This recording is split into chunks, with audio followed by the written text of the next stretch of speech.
확실히 김대현 평론가는 확실히 한덕수 국무총리가 신뢰를 대통령으로부터 확실히 받고 있다. 이런 거다. 네, 동의하시는지? 글쎄 뭐 신뢰를 받는지는 제가 잘 모르겠지만 대통령실로부터 확실한 지침을 받은 건 분명한 것 같다. 그러니까 대통령 지지율이 지금 바닥인 상황에서 한덕수 국무총리가 어떤 방식으로든 정권을 보유하는데 역할을 해야 한다.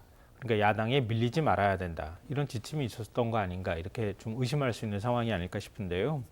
뭐 앞서 이제 한덕수 국무총리의 재발견이라고 말씀하셨는데 재발견 맞는 것 같아요. 그러니까 대한민국의 국무총리는 아닌 듯한 느낌을 받게 됩니다. 저는 왜 그런 말씀드리냐면요. 어제 미국 대선 토론 혹시 보셨는지 모르겠지만요. 대선 토론을 하는 가운데 제가 좀 부러웠던 장면이 트럼프 후보가 발언한 거를 언론에서 중계하면서 실시간으로 팩트 체크를 합니다. 그러면서 이건 거짓말이야 라면서 그걸 알립니다.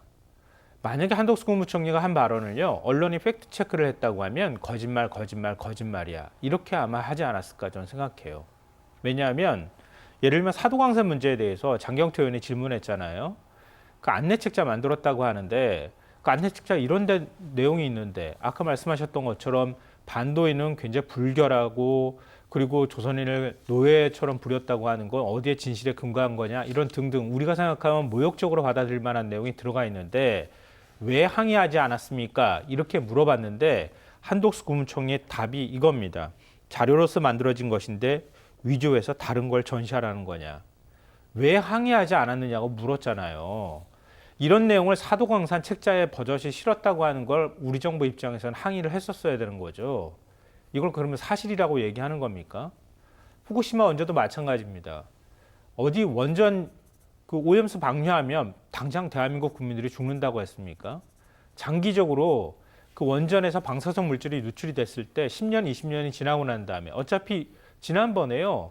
800톤의 그 방사성 물질이 오염된 걸 끄집어내려고 로봇을 활용했다가 결국 못했어요. 실패해서. 그때 꺼내려고 했던 게 단 3g입니다. 800톤이 넘게 있는데. 그럼 앞으로 몇십 년 동안 오염수가 방류될지 아무도 알 수 없습니다. 거기에 장기적으로 국민의 건강에 어떤 영향을 미칠까를 지금 정부에서 조사하고 연구하고 해야 되는 과정인데 한 번도 했다는 소리를 들어본 적이 없어요. 하지 않고 있다고 합니다. 이것도 마찬가지고요. 대한민국 경제가 살아난다고요? 국책연구기관 KDI가 내수가 3개월째 침체되고 있고 앞으로 계속 침체될 가능성이 있다는 보고서 내놨습니다. 그리고 지난 8월 취업자 수 보니까요. 무려 42만 명이 아예 취업 구지 활동 다 하지 않는 것으로 나타났고요.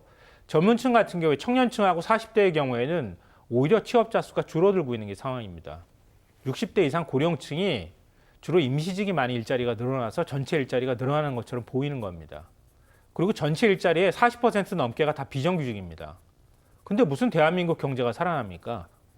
이것 말고도 다 마찬가지입니다. TMF 사태도 역시 마찬가지인데요.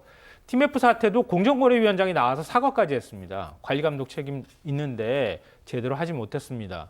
근데 한덕수 국무총리는 아무 책임 없다고 또 우깁니다.